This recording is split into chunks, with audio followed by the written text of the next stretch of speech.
Vitamin C plays an important role in keeping us healthy. Most mammals produce it in their livers, so they never suffer from a lack of it. Curiously, however, some mammals, such as humans and apes, cannot do so. What happens when you lack this important vitamin? You might see black and blue marks on your skin. Your teeth could suffer too. The pink area around them might become soft and bleed easily. These are just a couple of good reasons to eat plenty of fresh fruit. The word drug means anything that, even in small amounts, produces changes in the body, the mind, or both. This definition, however, does not clearly separate drugs from what we usually think of as food. The difference between a drug and a poison is also unclear. All drugs become poisons in large amounts, and many poisons are useful drugs in carefully controlled amounts. Is alcohol, for instance, a food, a drug, or a poison? It can be any of the three, depending on how we use it. Green tea has a long history in Japan and strong ties with Japanese culture. Because of this, one might think that green tea comes from a plant unique to Japan. However, all tea, no matter what its color or taste, comes from the same plant. Then what causes the differences in taste and color? They are, in fact, the result of different ways of growing the tea and treating it after it is picked. Wolves have an interesting way of raising their young. When a female wolf is ready to give birth, she digs a hole. Within this hole, she has her babies. While she is taking care of these babies, other wolves bring her food. After they get a little older, the mother can leave them while she goes off to hunt with other members of the group. Then, instead of the mother, another female will stay behind to guard the young wolves. Physical gestures may have different meanings in different cultures, and misunderstanding these signals can sometimes be embarrassing. I once had an experience which I have never forgotten. Some years ago, I took a small group of foreign students to Kyoto. I counted them with the index finger, which is common in Japan. But one of them became quiet and looked puzzled. When I asked him what was the matter, he replied, "In my country, we count people with our eyes. We use our fingers to count pigs." The smile may no longer be an effective way to mask one's true feelings. Some psychologists have claimed that true smiles and false smiles use different muscles. For example, in the true smile, the muscles surrounding the eyes tighten, while the cheek muscles pull the corners of the lips upward. On the other hand, in the false smile, the muscles between the eyebrows move slightly, while the muscles around the mouth pull the corners of the lips downward. If the psychologist's claim is proven to be true, perhaps people will worry less about what they say and more about which muscles to use when they smile. When English-speaking people talk about hot food, are they saying the food is spicy like curry? Or are they talking about its temperature, as in hot coffee? These two different meanings of hot may seem confusing to Japanese students. But as a matter of fact, the word is the right one for describing the way the body responds to spice and heat. A simple explanation would go something like this.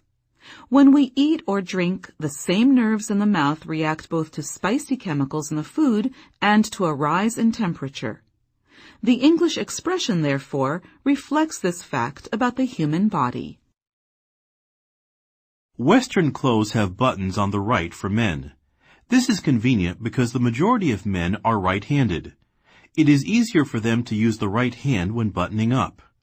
Why then do women's clothes have buttons on the left, even though most women are also right-handed? Is this a kind of discrimination?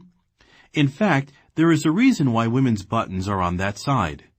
In the past, buttons were quite expensive, and only very rich people could afford them. Women in such wealthy families had servants who dressed them. Therefore, to make it easier for the servants, buttons were put on the left. The color purple has often been regarded as a symbol of wealth and power, but the dye used to produce it did not have an elegant beginning. An ancient people living along the coast of the Mediterranean Sea first discovered how to make the dye from murex snails, small sea animals with hard shells.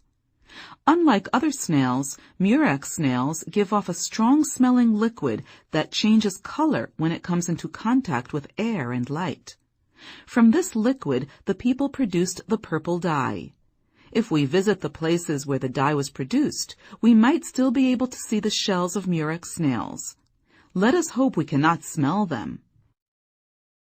In August of 1771, Joseph Priestley put a small branch of mint into a transparent closed space with a candle, which burned out the air until it soon went out. After 27 days, he lit the extinguished candle again, and it burned perfectly well in the air that previously would not support it. So Priestley proved that plants somehow change the composition of the air. In another celebrated experiment from 1772, Priestley kept a mouse in a jar of air until it collapsed. He found that a mouse kept with a plant would survive.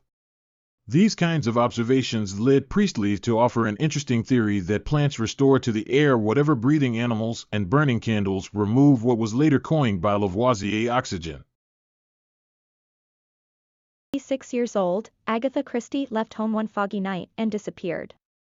The next morning her car was found halfway down a grassy bank with its hood stuck in the bushes. The police found her fur coat in the car, but there was no sign of her. What they suspected was attempted suicide because her marriage was seriously troubled at the time. Despite the extensive police search of the whole area, there were no clues to her whereabouts. But then, 11 days after her disappearance, the head waiter at a hotel in North Yorkshire noticed that one of the female guests looked similar to the newspaper photos of the missing novelist. He rang the police, and her husband rushed to see her. To his surprise, however, Agatha acted like a completely different person and didn't seem to recognize her husband. He thought she had suffered a memory loss due to stress. In fact, it was a distressful incident for Agatha, and was followed by their divorce. But ironically, the incident made her a best-selling novelist. Her next novel, The Big Four, sold 9,000 copies, more than twice as many as any of her previous books. Have you ever thought about what skin does for us? Most of us are aware that skin protects us from liquid, heat, cold, dirt and bacteria. But that is not its only job. For instance, the skin is where our bodies make the vitamin D that we need. Another function has to do with the sense of touch. Without that sense, we could not feel any difference between rough and smooth surfaces. Skin can even help us determine if someone is sick. The wrong color, slightly gray or very pale, may be a sign of disease. Skin may reflect a person's mental state, too. Unusual sweating, for example, may be a sign that a person is nervous or under stress. Genes, the basic parts of cells which are passed down from parents to children, may have something to do with human behavior. In an experiment, scientists put flies into a glass tube and placed a light at the end of it. Some of the flies began flying toward the light, some began walking, and some did not move all. On the basis of the flies' actions, they were separated into different groups: flies that love light, flies that like light, and flies that like the dark. The researchers found that these three groups of flies had variations in a particular set of genes. This suggested to the researchers that the variations in these genes might explain the differences in the flies' behaviors. If genes influence behaviors in flies, why not in humans too? There are many benefits of reading books aloud to young children. First, reading aloud is a wonderful opportunity for parents to spend time in close contact with their children. After a busy day, reading a book can be a relaxing way for a family to slow down and communicate. Another important feature of reading aloud is that many books have thoughtful ideas or moral messages. Parents and children can explore these concepts together. In addition, listening to stories helps a child learn vocabulary and sentence structure. Moreover, some researchers believe that reading aloud to a child actually stimulates learning and benefits brain development. Studies have shown that children do better in school when their parents have read to them frequently. Psychologists, doctors, teachers, and librarians encourage parents to read aloud on a regular basis to assist the development of the child and build strong family relationships. Every day, millions of people in office, supermarkets, and factories worldwide hear background music. For most background music, the soundtracks have been carefully selected to change human behavior. According to research, fast music will not change human behavior as slow music. Slow music, for instance, will make customers shop more slowly. The longer they shop in a store, the more they will buy. Background music has also been used with great success in many factories. Fast music does not make employees work faster as some had expected, nor does slow music make them work slower. The main effect of background music is that it reduces work-related stress and helps employees stay interested in their work. This necessarily reduces on-the-job accidents and saves companies money. Next time you hear background music, listen carefully and try to guess which of your behaviors it is trying to change. Chances are that you too are somehow being influenced by background music.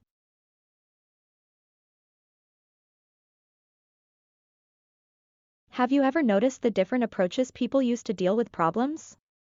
Some people, individualists, generally try to work through problems on their own. Other people, cooperators, tend to approach problem solving as a group matter. Each approach has positive and negative points. Individualists may often be the quickest to find an answer to a problem, and they tend to be willing to take responsibility. However, this approach is not perfect. They may be too committed to a particular position to be able to change their opinions. In this way, the individualist's approach may result in difficulties later. Cooperators are valued as team members in sports or school or work. They tend to be flexible enough to recognize the importance of other points of view when problems arise. This approach, however, can take a long time, which may lead to delays in solving problems. Such difficulties sometimes cannot be avoided with the cooperator's approach. We should learn to recognize the different approaches to dealing with problems. This knowledge can help us build smoother relations between people with different approaches to problem solving. Although cats appear to perform most actions instinctively, they also seem to react to human behavior and adapt themselves to it. For instance, some cats behave as if they understand their owner's feelings. One cat owner told of the time when she lay crying and exhausted on her bed, and her cat put its front legs around her head and comforted her. Cats also sometimes appear to be able to understand the function of many of the things human beings use. For example, some cats, when they bring a captured bird or mouse into the house, put it on a plate or in a dish. There are also cats who know how to open a door by turning the handle. Furthermore, a lot of her cats seem to understand what their owners say. A writer tells a story of her cat who used to sleep on top of her word processor. At first, when the cat's tail got in the way of the screen, the owner would push its tail away and say, "Move your tail, please." Eventually, she didn't have to push the tail but only had to tell the cat to move it. English is a language with an enormous numbers of words, but how many English words are there? Most dictionaries used by college students have about 200,000 words, while most full-length dictionaries have about 300,000 to 600,000. Meanwhile, an organization called the Global Language Monitor positively claims that there are exactly 1,019,729 English words. But counting the number of words in English is not an easy task. First of all, many words that we use in English today were originally words in other languages. Should the words sushi or tsunami be considered English words now that they are frequently used? Then there is the question of words that were used centuries ago but are no longer used today. Should they be counted too? What about words that are only used in certain regions of a country? And the list of questions goes on. Should we count the verb, the adjective, the noun, and other forms of a word as separate words? In other words, would drive, driving, and driver be counted as separate words? Should a compound word be counted as one word, or should each of the words in it be counted separately? How about the huge number of technical and scientific terms? Finally, to add to the difficulties of counting words, we need to consider new words that are being created all the time.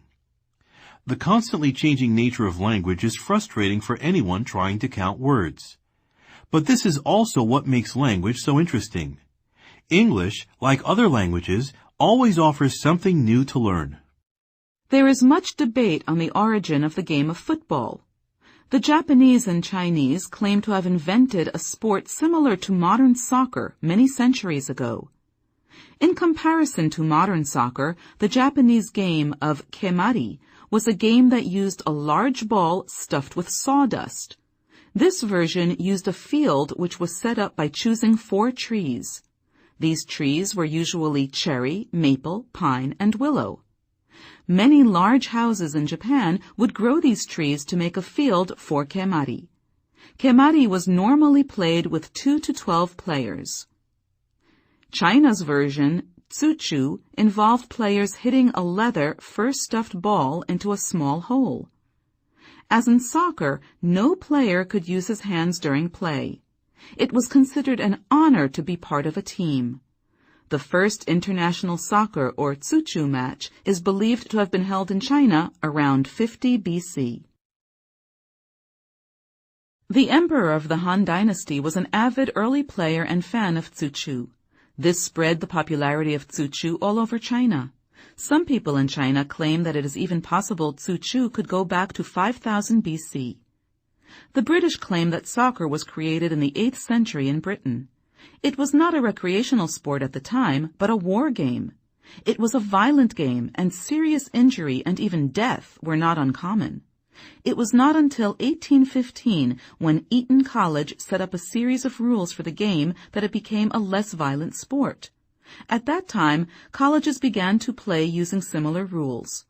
In 1848, the rules were set by Cambridge University. In the Cambridge rules, shin kicking and carrying the ball were forbidden. This is where rugby and soccer developed into 2 different sports. The past 30 to 40 years have seen a huge increase in the number of children who suffer from allergies, and scientists are still looking for the explanation. Some have blamed increased air pollution, but it has also been found that allergies are common not only among children in the city, but also among children in the countryside, where pollution is typically much lower. A currently popular explanation for the rise in allergies is the so-called hygiene hypothesis. The basic idea is that young children brought up in an environment which is too clean are more at risk of developing allergies. Nowadays, people bathe and wash their clothes more frequently than in the past, and thanks to vacuum cleaners, homes are less dusty too. One result of all these changes is that in their early lives, children are exposed to fewer allergens, substances that can cause allergies, and this means that their bodies cannot build up natural immunity to them. Simply put, exposure to allergy-causing substances is necessary for natural protection against them to develop. The trend towards smaller families also means that young children encounter fewer allergens in the home. In fact, it is known that children who have older brothers and sisters are more resistant to allergies. The same is true of children who share their home with a pet. Such children are much less likely to develop the very common allergy to cat or dog hair, for example. Scientists agree that being exposed to a wider range of allergens early in life helps children to develop greater immunity. There is, however, also some data suggesting that genetics, family income, and even the parent's level of education may play a part in how likely a child is to suffer from allergies. Thus, although the hygiene hypothesis is an important area for research, we cannot yet be sure that too much attention to cleanliness is the only explanation for the enormous rise in the number of allergy victims. When we watch kittens and puppies playing, we realize that through play they are learning how to live. They learn various physical skills, such as how to jump over barriers without getting hurt. They also learn social interaction. For example, if a kitten bites his sister too hard, she will get angry and bite him back. These physical and social skills form part of the training that young animals need in order to grow up. Just as kittens and puppies learn about how to live through play, so do children. But in present-day Japan, especially in cities, there is not much space for children to play in. Children need to release their energy for their mental and physical health. They need space, especially outdoors, so that they can run, jump, and yell.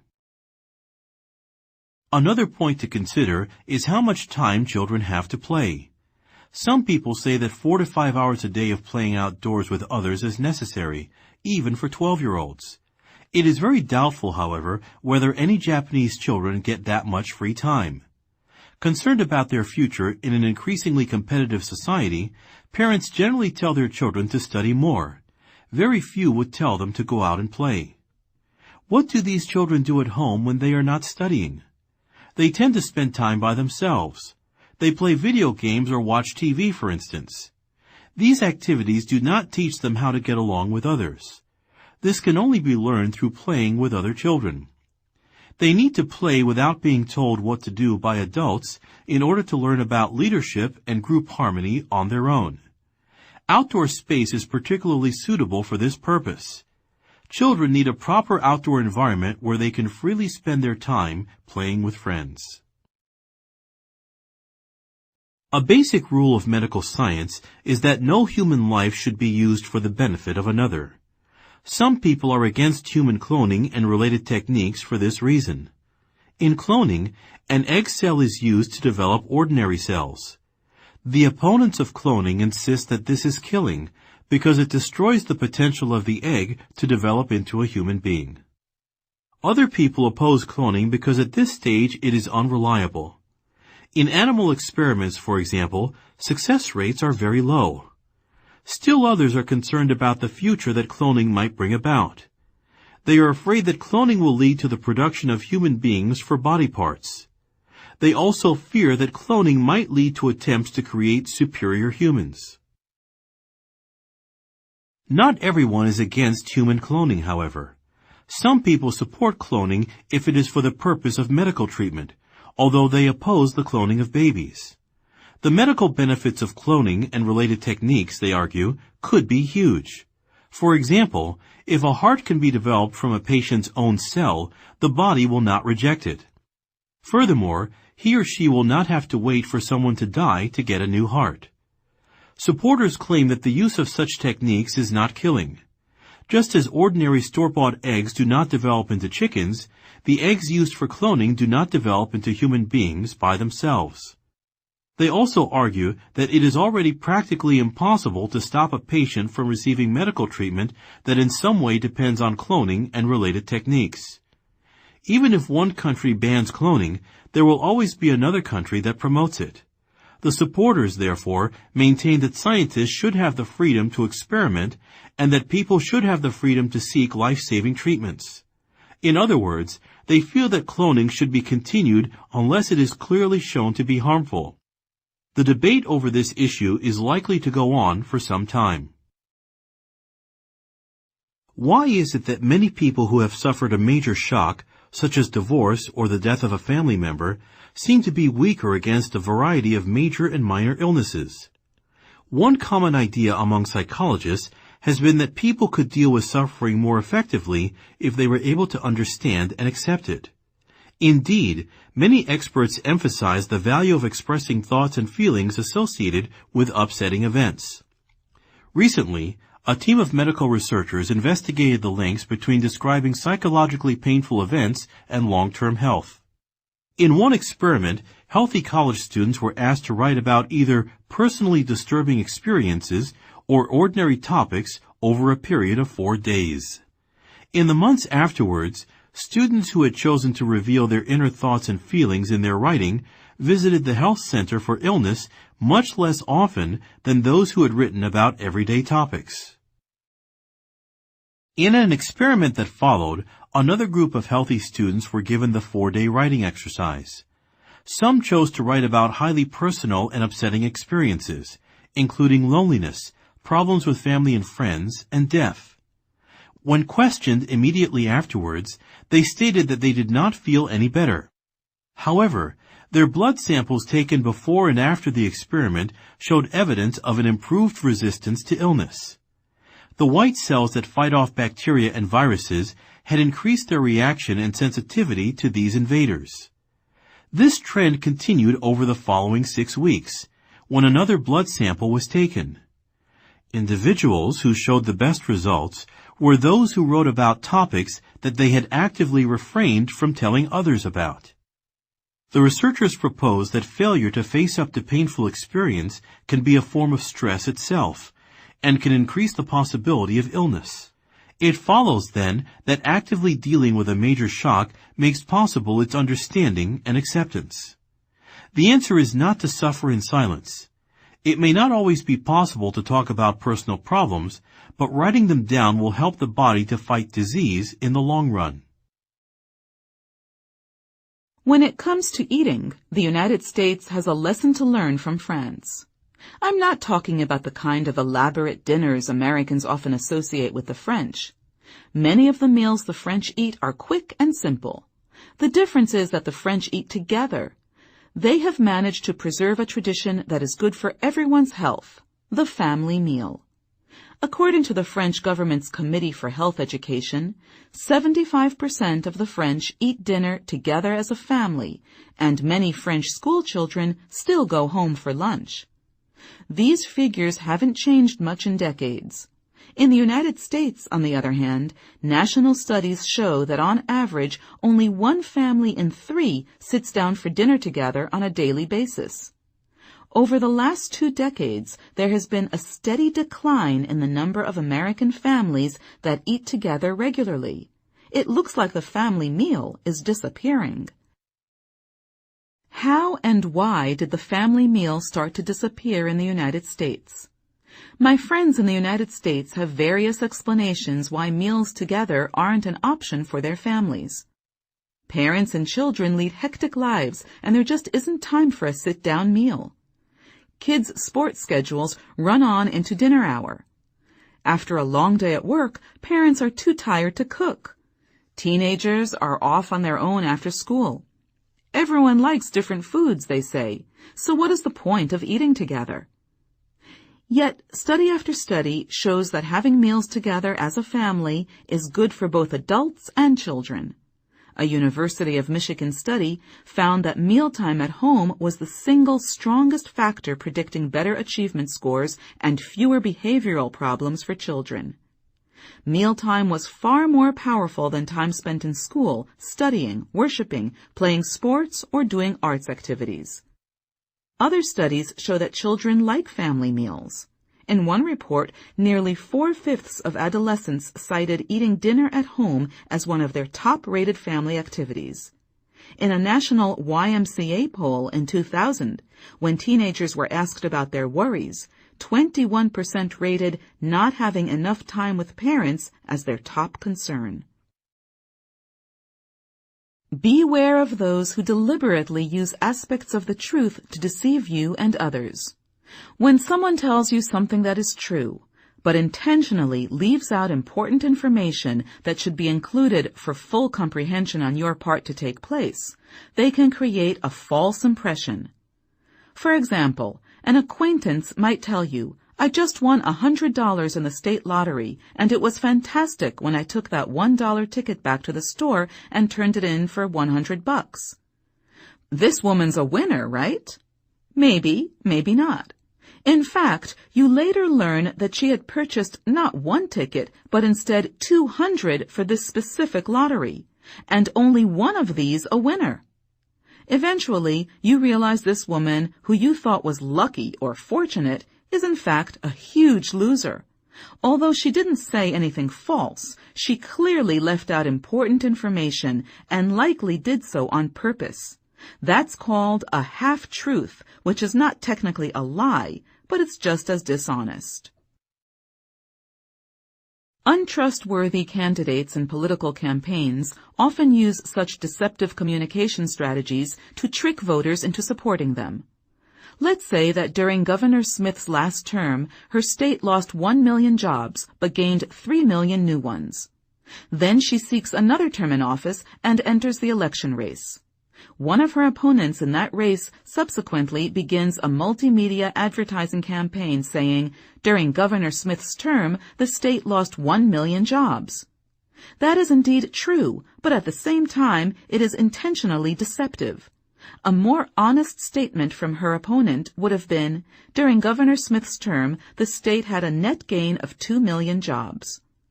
Advertisers sometimes use half-truths as well. Because it's illegal in many countries to openly make false claims about a product or service, some advertisers try to mislead you with the truth. An ad might consequently boast, 9 out of 10 doctors recommend yucky pills to cure nose pimples.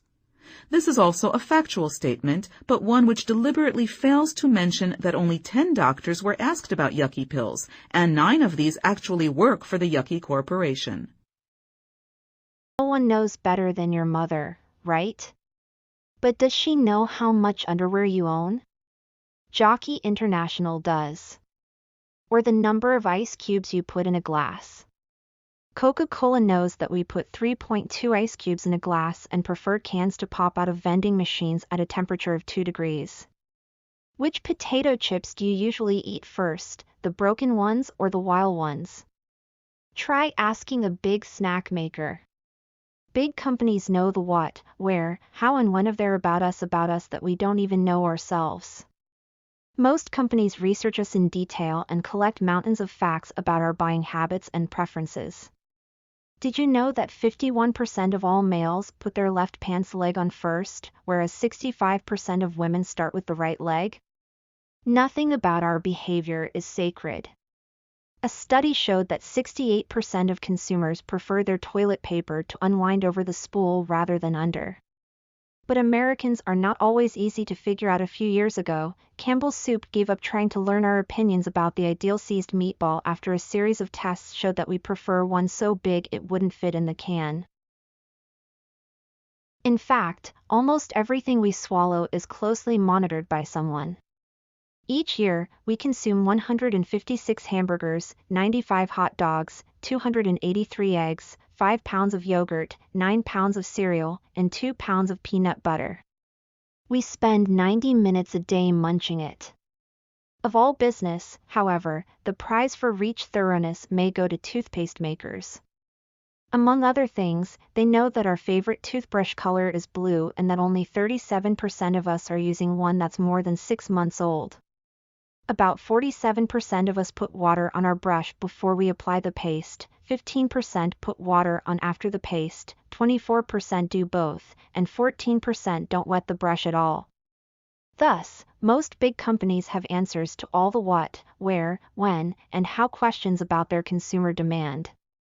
But to affect demand, companies need the answer to one more question. They need to know what causes us to want the things we buy. That's a much harder question to answer. I was always aware that what people said was not always what they really meant or felt. I also knew that it was possible to get others to do what I wanted if I read their real feelings and responded appropriately to their needs. At the age of 11, I began my sales career by selling rubber sponges from door to door after school to make pocket money. I quickly figured out how to tell if someone was likely to buy from me or not. When I knocked on a door, if someone told me to go away but their hands were open and they showed their palms, I knew it was safe to keep trying. No matter how negative they may have sounded, their open hands showed me that they weren't aggressive. On the other hand, if someone told me to go away in a soft voice but used a pointed finger or closed hand, I knew it was time to leave. As a teenager, I became a magazine salesperson, selling at night. My ability to read people's body language earned me enough money to buy my first house. I joined the life insurance business at the age of 20 and went on to break several sales records at my company. I became the youngest person to sell over $1 million worth of business in my first year. It turned out that the techniques I had learned as a boy in reading body language through my experience in selling sponges and magazines were directly related to the success I could have in any situation involving people. Most researchers now agree that words are used mainly for giving information, while body language is used for communicating attitudes and feelings. In some cases, however, body language can be used as a substitute for verbal messages. Reading body language is a skill that can be learned because in any culture, words and body movements occur together in highly predictable patterns. Thus, a well-trained person can tell what movement someone is making simply by listening to what he or she is saying.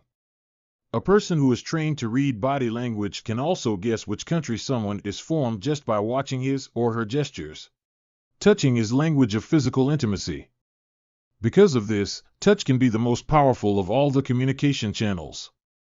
In May 1985, Bridget Gurney was trapped for 6 hours beneath a collapsed construction crane in New York City.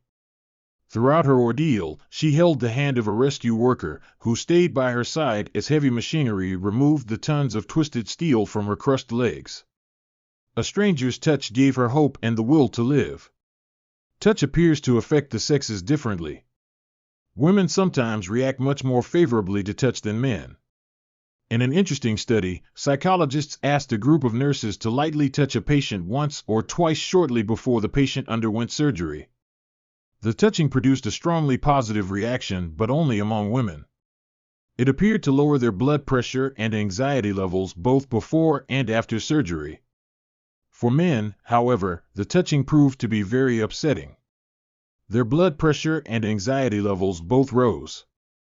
The psychologists suspect that because men are taught to be more stoic, that is, to hide their feelings and to ignore their fears, the touching rattled them by reminding them that life is fragile. How to feel about touching and being touched?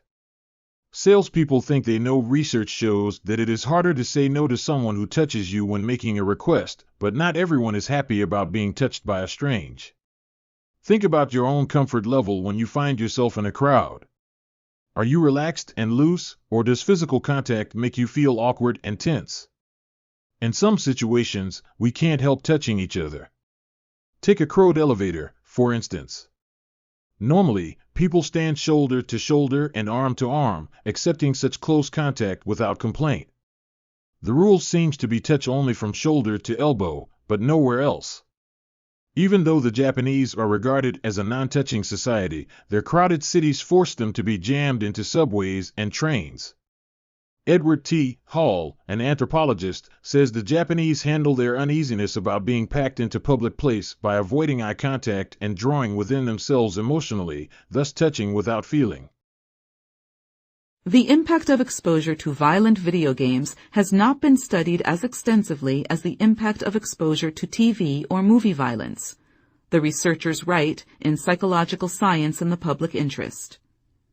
However, on the whole, the results reported for video games to date are very similar to those obtained in the investigations of TV and movie violence. Among the effects of violent game playing are increases in physiological arousal and physically aggressive behavior, such as hitting, kicking, and pulling clothes or hair.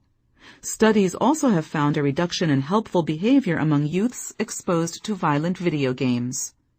Males tend to prefer action-oriented video games involving shooting, fighting, sports, action-adventure, fantasy role-playing, and strategy, according to the Michigan State Survey. Females prefer classic board games, trivia quizzes, puzzles, and arcade games. Electronic game playing gets young people involved with technologies and opens up opportunities in high-paying tech careers, notes communications professor Bradley Greenberg of Michigan State. It is believed that these opportunities accrue to boys because they spend more time working with electronic games and computers, says Greenberg. If girls become more involved with technology at an early age, it is likely that the interest in technology will continue into the work world. If females do become more involved in technology fields, including game development, they may create less violent games that promote cooperation rather than aggression. Video games are in 80% of U.S. homes with children. They generated $6 billion in 2000 and $11 billion by 2003. All indications are that the industry will continue to grow at a healthy clip, says Greenberg. The emerging market is for games designed more with girls in mind that engage them for longer periods of time and force them to investigate more the technology behind the games. The next frontier involves transferring video game technology to educational settings and using the young people's fascination with the games to involve them more with innovative teaching technologies. Until that day comes, however, more awareness is needed of the impact of violent games on young people's behavior, Anderson and his colleagues conclude. Even with the hard work and caring of many dedicated teachers and concerned parents, the U.S. continues to have a reading problem. According to the National Center for Educational Information, 38% of fourth-grade students cannot read and understand a short paragraph of the type found in a simple children's book.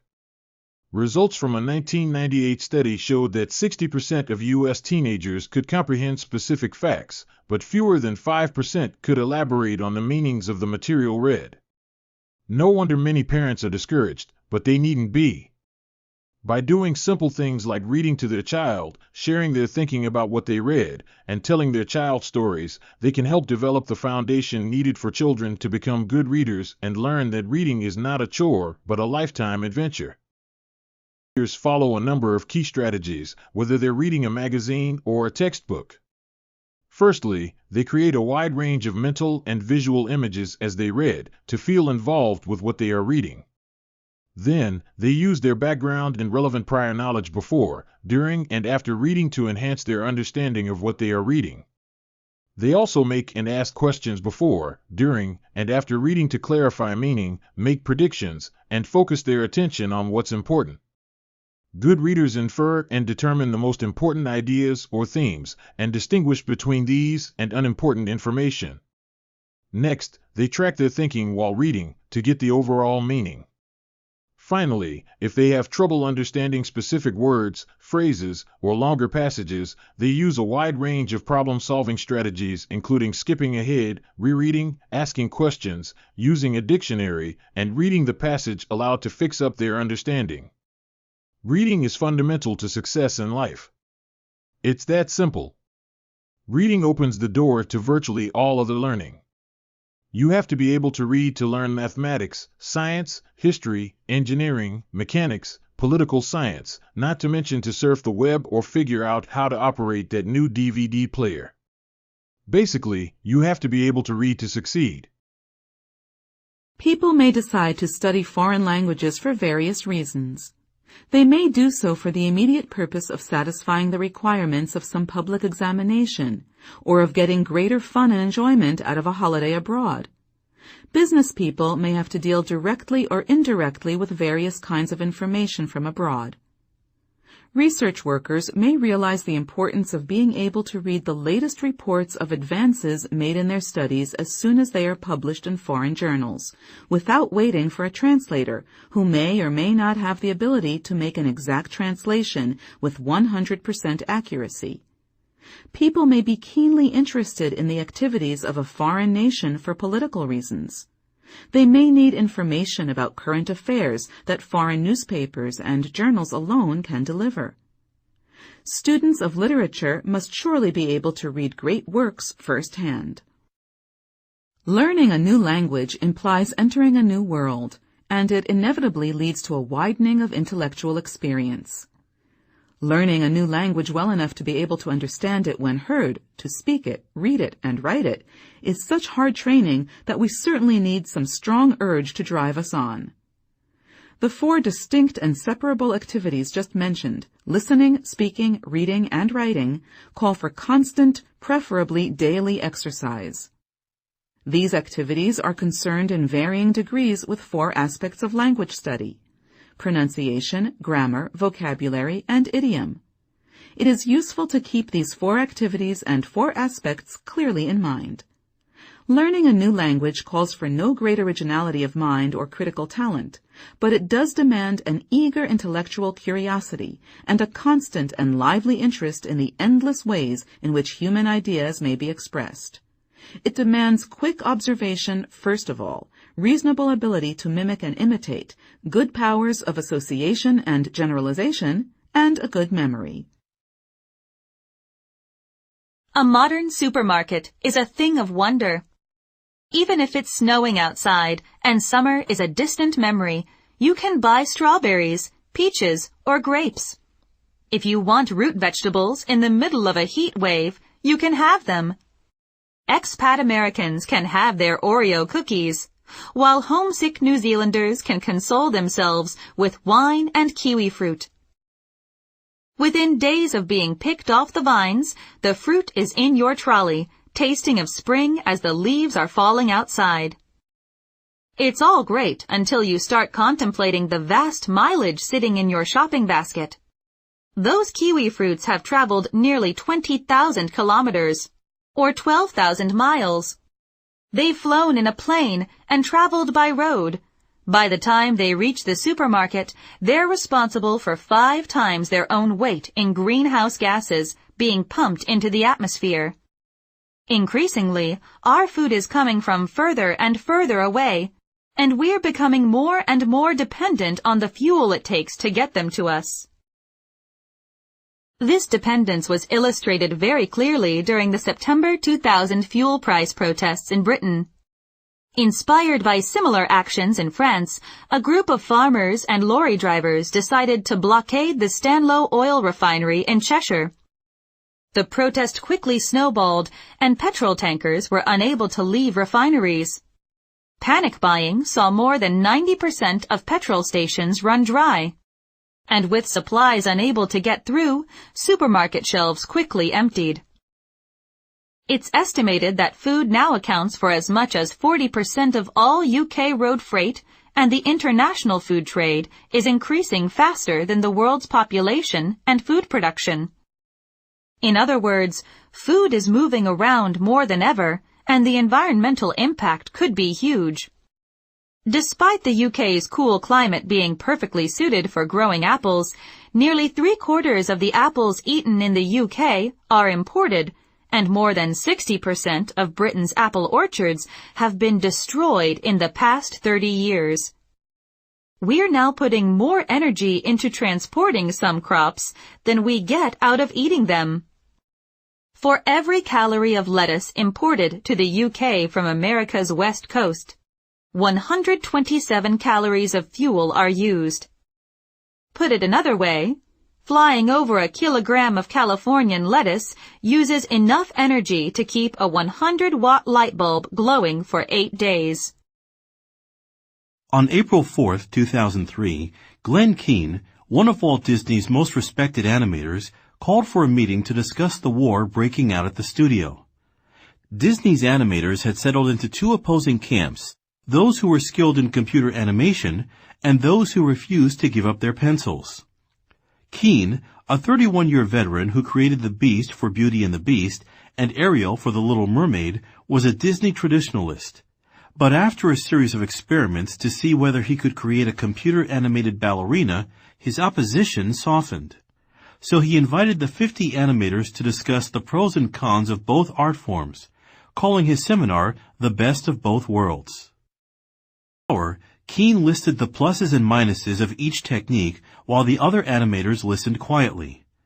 After a few questions, the crowd burst into chatter as animators shouted over one another, some arguing that computers should not replace people and others expressing fears that they would be forced to draw by hand. In a recent interview, Keane recalled that Kevin Geiger, a computer animation supervisor, then stood up and demanded of him, "If you can do all this cool stuff that you're talking about, that you want to see in animation, but you have to give up the pencil to do it, are you in?" Keane hesitated before answering, "I'm in." 3 weeks later, the company's animators were told that Disney would concentrate on making computer-animated movies, abandoning a 70-year-old hand-drawn tradition in favor of a style popularized by newer and more successful rivals like Pixar Animation Studios and DreamWorks Animation.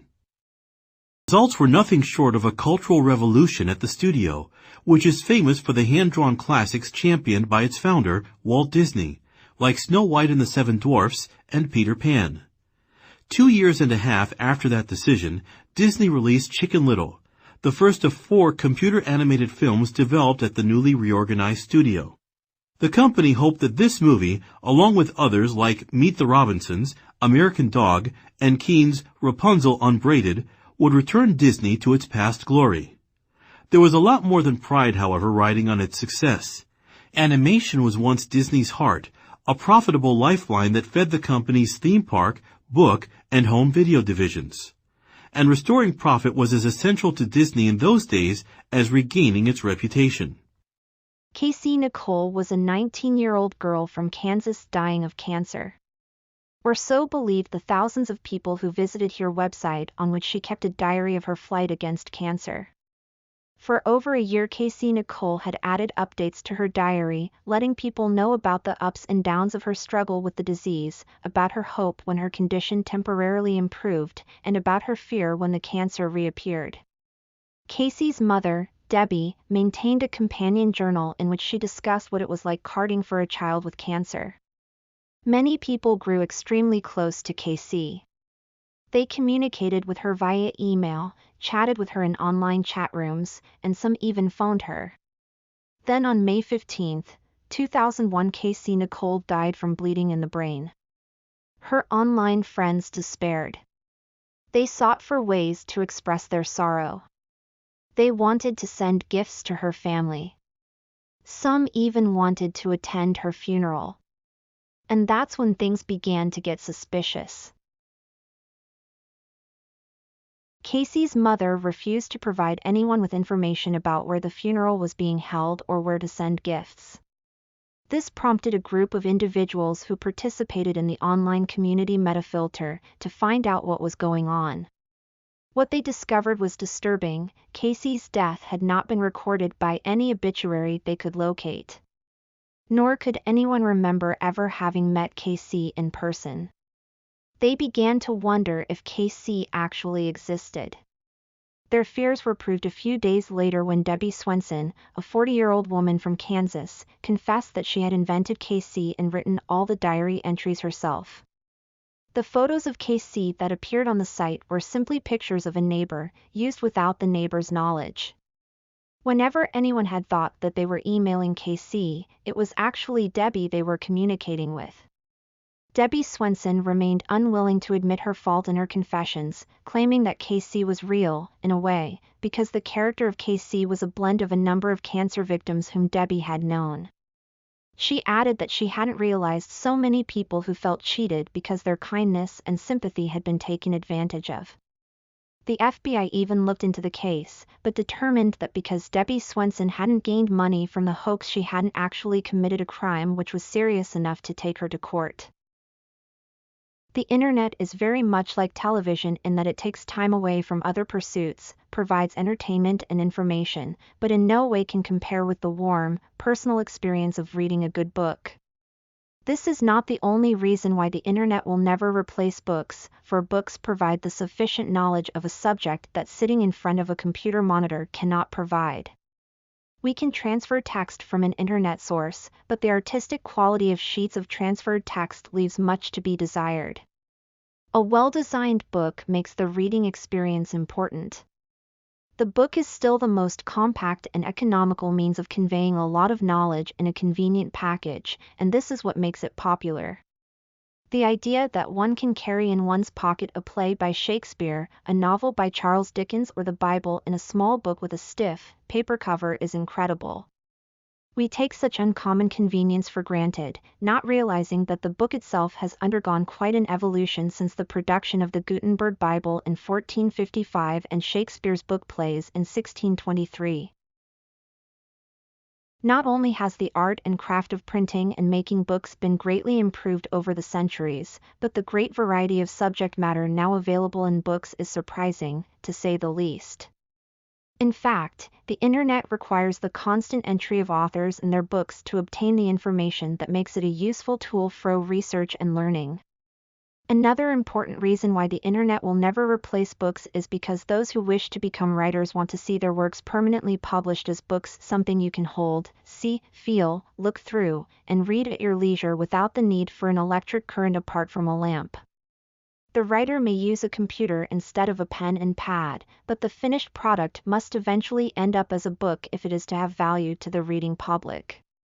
The writer may use the internet in the course of researching a subject just as he may use a library for that purpose, but the end product will still be a book.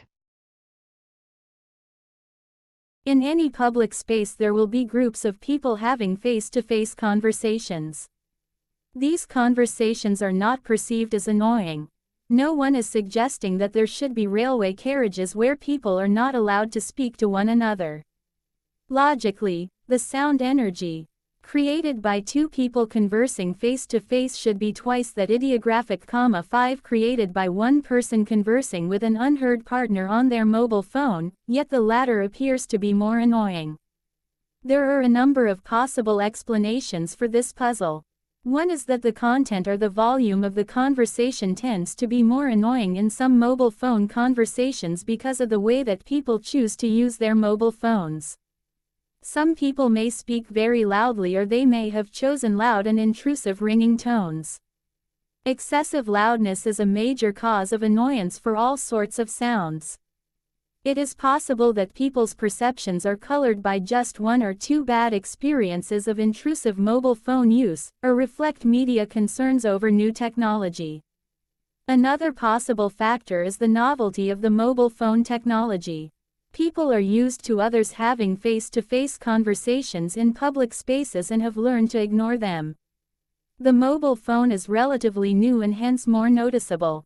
In the United Kingdom, almost 70% of households now own at least one mobile phone. However, such widespread usage is still relatively new. People today are worried about food safety. As a result, the popularity of organic farming of fruits and vegetables is increasing. But what exactly does organic farming mean? It is probably easier to explain what organic farming is not. Organic farming does not use pesticides or fertilizers. Instead, this style of farming uses natural methods to protect plants and help them grow. So, organic agricultural products are thought to be generally safer than non-organic ones. In the United States, about 2% of all food is grown using organic methods. The U.S. government officially licenses farms as organic if they pass an examination. Presently, there are about 10,000 licensed farmers in the U.S., and this number is growing by about 20% a year. In addition to food safety, another reason for the popularity of organic fruits and vegetables is that they taste better. This is why many restaurants only buy organic products. A lot of people think organic farming is not competitive compared to other methods because it cannot grow the same quantity of food. However, new research has shown that organic farming only grows on average about 5% less than non-organic methods. Still, organic food today is more expensive than non-organic food. But when the environmental and health costs of non-organic farming are considered, such as the pollution of water by pesticides, most people would agree that the higher price of organic farming is in fact a small price to pay for our health and safety. Doctors have long told patients that medicine is something you swallow in a pill, but evidence is growing that shows the best medicine might be found in your grocery store, not your drugstore. More and more researchers are concluding that the right foods will not only prevent disease but, in some cases, actually cure it as well. Most major disease can be reversed through approaches using good nutrition, said Dr. Joel Fuhrman, a doctor who specializes in nutritional medicine as an alternative to surgery and drugs. Fuhrman is the author of a book about eating for health. Food is more effective than medicine, he stated. All we've got to do is eat right, and disease melts away. Some other doctors find Fuhrman's views on food and disease a bit extreme, but he is not alone in his belief that diet plays an important role in human health. Researchers at the University of Illinois are conducting a major program to identify food components that can fight disease and promote good health. One of the major foods being investigated is the soybean. There has been a tremendous amount of information that shows the soybean's ability to reduce cholesterol, said Claire M. Hassler, director of the research program at the University of Illinois, and by lowering your cholesterol, you lower the risks for heart disease. In one of the 3 clinical tests on humans performed at the university, a diet that included 50 grams of soybean extract per day, in the form of drinks and baked food, was found to be significant in reducing cholesterol in a 4-week period, according to Hassler. She cautions that people with high cholesterol levels should see a doctor, but said soybean products can safely be introduced into the diet as part of an overall health improvement strategy. According to Dr. Keith Block, the soybean is one of the most powerful medicines and is a great food to prevent disease. It probably has significant treatment benefits for cancer patients. Soybeans contain a compound that naturally stops the supply of nutrients and blood that cancer needs to grow. At Block's private clinics, he uses what he calls nutrition therapy as one component for treating cancer patients. Ordinary household dogs with only a few weeks of basic puppy training learn to accurately distinguish between breath samples of lung and breast cancer patients and healthy subjects. Our study provides strong evidence that cancers hidden beneath the skin can be detected simply by dogs examining the smell of a person's breath, said Michael McCulloch, who led the research. Early detection of cancers greatly improves a patient's survival chances, and researchers hope that man's best friend, the dog, can become an important tool in finding cancers early. The new study, scheduled to appear in the March issue of the journal Integrative Cancer Therapies, was conducted by the Pine Street Foundation, a cancer research organization in San Anselmo, California. Dogs can identify chemical traces in the range of parts per trillion. Previous studies have confirmed the ability of trained dogs to detect skin cancer by smelling the skin damage. Also, some researchers hope to prove dogs can detect prostate cancer by smelling patients' urine. Dogs' scent ability to detect the scent of cancer was something that was often discussed for many years, but we felt it was appropriate to design a thorough study that seriously investigated this topic to see if it is really effective, said Nicholas Brofman, executive director of the Pine Street Foundation. Lung and breast cancer patients are known to breathe out patterns of biochemical markers in their breath. Cancer cells produce different metabolic waste products than normal cells, Brofman said. The differences between these metabolic products are so great that they can be detected by a dog's keen sense of smell, even in the early stages of disease. The researchers used a food reward-based method to train 5 ordinary household dogs. Encountering breath samples captured in tubes, the dogs gave a positive identification of a cancer patient by sitting in front of the correct sign. By scent alone, the dogs distinguished 55 lung and 31 breast cancer patients from 83 healthy humans. The results of the study showed that the dogs could detect breast cancer and lung cancer between 88 and 97% of the time. The high degree of accuracy persisted whether the patients were smokers or not. Moreover, it did not seem to matter which dog it was or which stage the cancer had reached. If everybody on Earth consumed as much oil as the average American, the world's known reserves would be gone in a decade. Even at current rates of consumption, known reserves would not last through the current century. Experts, however, are not worried. New technologies, they say, will avert a global energy crisis. Already, oil companies have developed cheaper ways to find oil and extract it from the ground, effectively extending the supply into the 22nd century. Still, there is a finite amount of oil on the planet, and someday it will be gone. Even before that happens, concerns about global warming may compel the world to stop burning so much fossil fuel. The energy industry is preparing for that day by investing in technologies that will replace fossil fuels. Solar, nuclear, and wind power are all possibilities, but many experts say the most likely candidate is the fuel cell. A fuel cell is essentially a hydrogen-powered battery that produces no pollution. Its only byproduct is water. And since hydrogen is the most abundant element in the universe, supply should not be a problem. This all depends, however, on the technology being developed. Neglect of the mind-body link by technological medicine is actually a brief aberration, when viewed against the whole history of the healing art. In traditional tribal medicine and in Western practice from its beginning in the work of Hippocrates, the need to operate through the patient's mind has always been recognized. Until the 19th century, medical writers rarely failed to note the influence of grief, despair, or discouragement on the onset and outcome of illness, nor did they ignore the healing effects of faith, confidence, and peace of mind. Contentment used to be considered a prerequisite for health. The modern medicine man has gained so much power over certain diseases through drugs, however, that he has forgotten about the potential strength within the patient. One elderly physician friend recently told me of reading the diary of his uncle, also a doctor. In the early years, the diarist always recorded what happened to the individual or the community prior to an illness or epidemic, but as medicine became more technological, This part of the history grew less and less important to him and finally was omitted altogether. Awareness of the mind's powers was lost as medicine cast out all soft data, the information that's not easily quantified or scientific.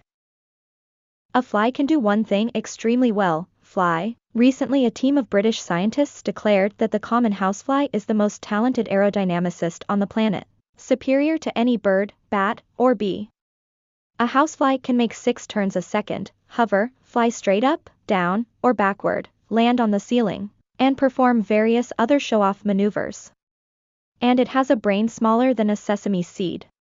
Michael Dickinson, who studies fly flight in his lab at the California Institute of Technology, says the housefly isn't actually the best flyer. Hoverflies are the be-all and end-all, he says. They can hover in one spot, dash to another location, and then race back to their original hovering point, precisely. Scientists, engineers, and military researchers want to know how creatures with such small brains can do that. Maybe they could reverse engineer a fly to make a robotic device that could reconnoiter dangerous places, such as earthquake zones or collapsed mines. Dickinson's laboratory works with fruit flies. Researchers put them in chambers and manipulate the visual field, filming the flies in super slow motion, 6,000 frames a second. Dickinson is interested in knowing how flies avoid collisions. He has found that certain patterns, such as 90-degree turns, are triggered by visual cues and 2 equilibrium organs on their backs that function like a gyroscope. Flies have only a dozen muscles for maneuvering, but they're loaded with sensors. In addition to their compound eyes, which permit panoramic imagery and are excellent at detecting motion, they have wind-sensitive hairs and antennae. They also have 3 light sensors on the tops of their heads, which tell them which way is up. Roughly 2/3 of a fly's entire nervous system is devoted to processing visual images. They take all this sensory data and boil it down to a few basic commands, such as go left and go right.